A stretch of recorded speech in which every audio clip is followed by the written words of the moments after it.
And with that, let's go to Q&A.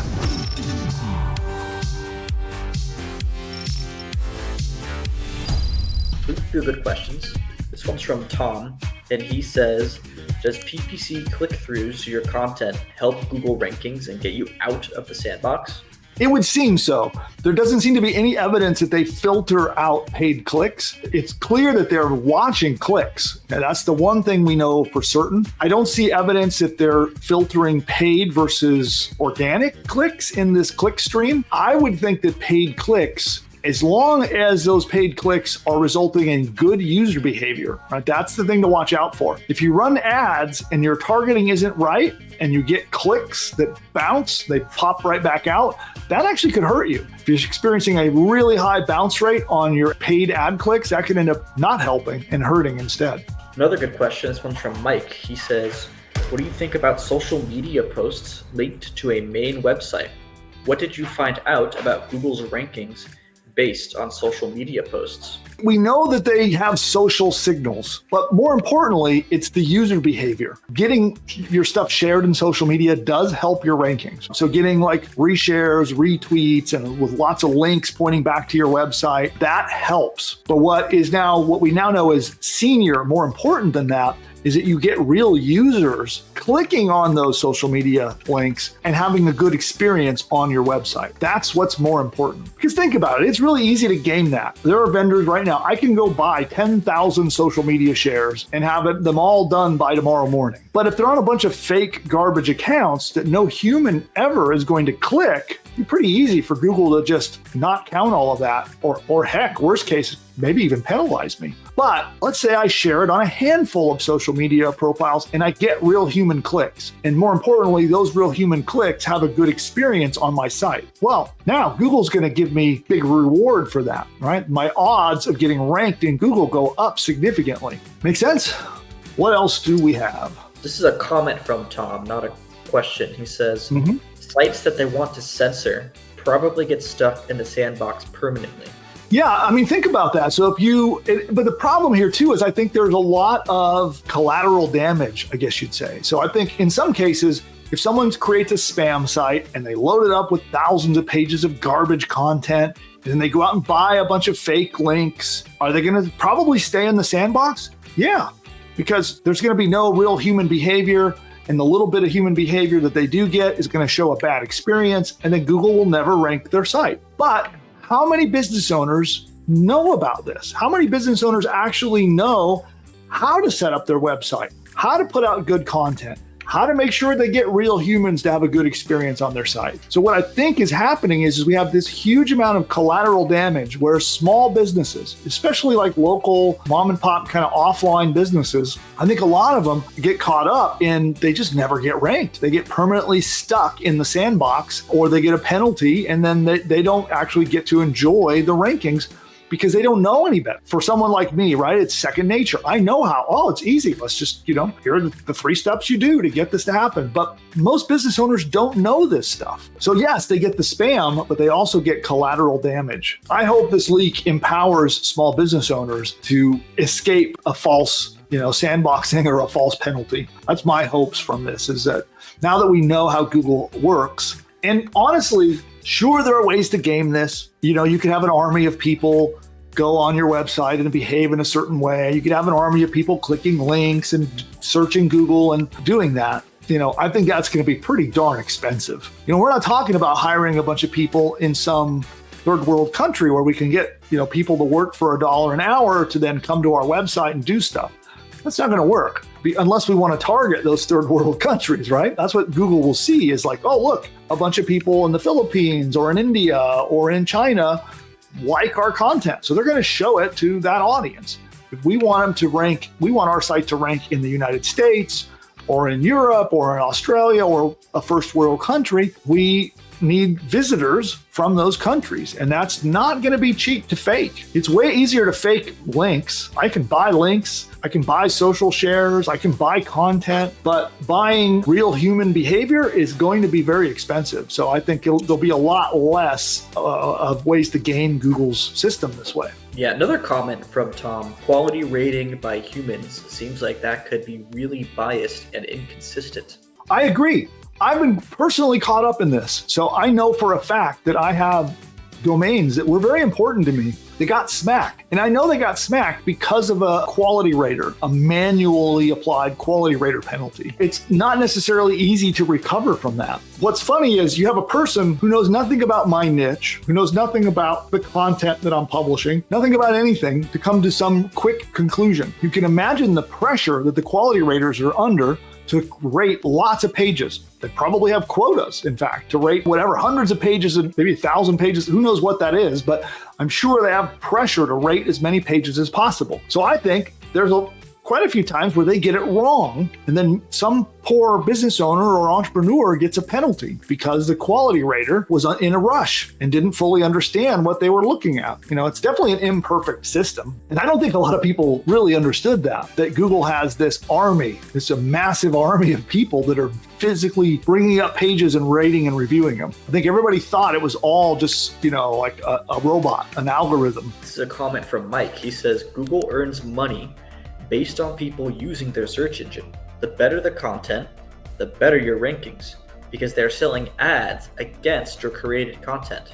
That is true. Yeah, look, there's no conspiracy as to why they're doing this, right? It's clear they're trying to figure out how to give their users a good experience. Otherwise, you're just going to go to the next big search engine, right? And right now, in fact, Google is losing market share. I don't know if a lot of people realize that. For the first time in the company's history, they're actually losing market share of search. And I think they're vulnerable right now, especially with some of the big AI companies like Perplexity, for example, or even OpenAI. Google is in a vulnerable position right now, and they're scrambling, trying to figure out how to give the best search experience to their users. So no conspiracy there, and I don't fault them for that. That's the best business practice, the best thing that they should be doing. But what I don't like is that they keep it a secret, so that it leaves small business owners and entrepreneurs like us sort of in this funny situation where we don't know what to do. We don't know what the right thing to do is to try to work with Google because they keep it in a big black box. But now we do. So now we know. And by the way, I'm curious, anybody here, it's funny, it doesn't bother me that Google, like if I open up the Google Chrome browser,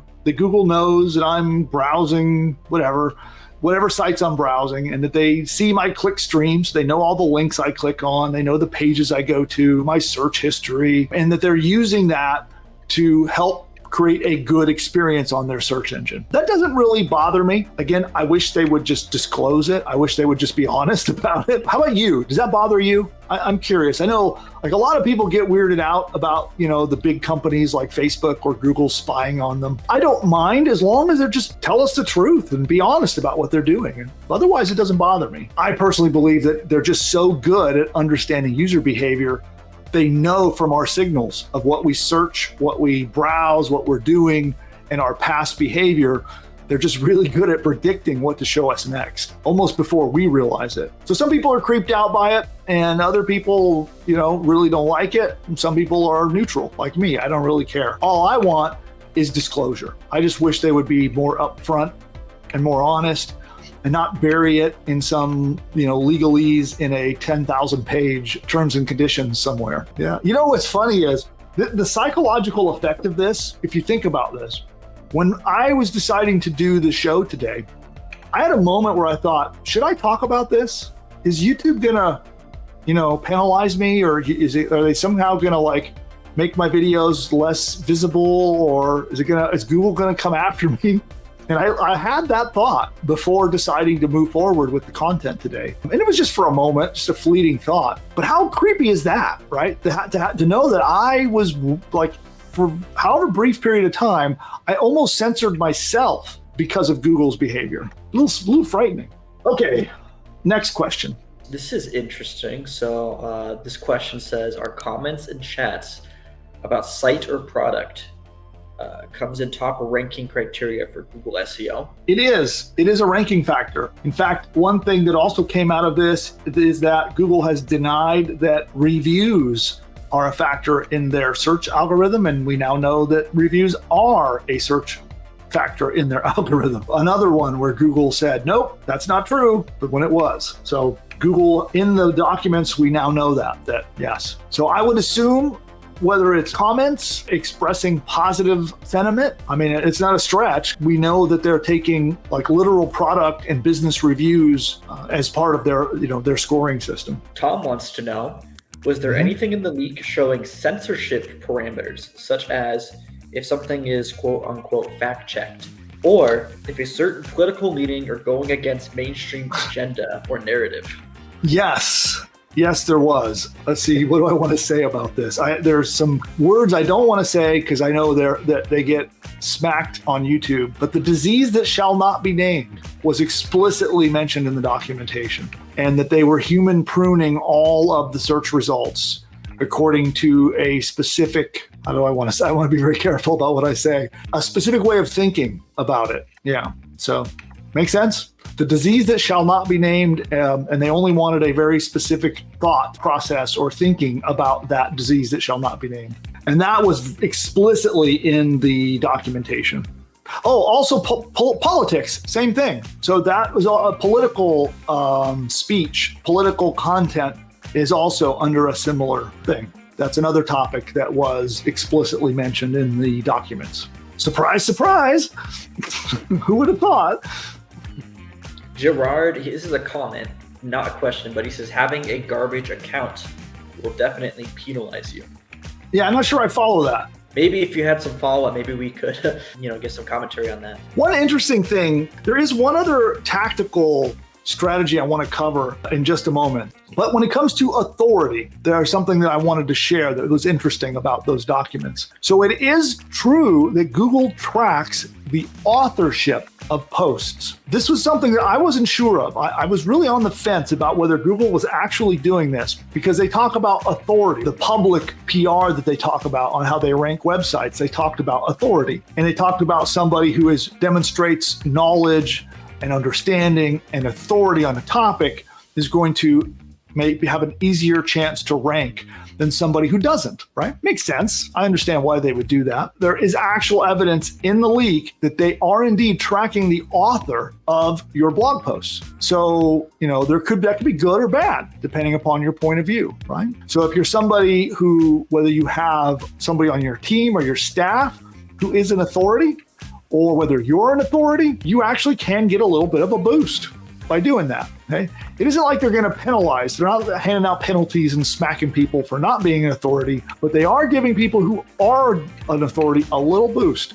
And they're tracking the authorship. So when you make a blog post, who wrote it, like who's on the byline, is important. If you're using WordPress, for example, and many other platforms do this too, it makes it very easy to tell who the author of that post is. So just be aware of that. So when you're blogging, the profile that you're blogging under is tracked by Google.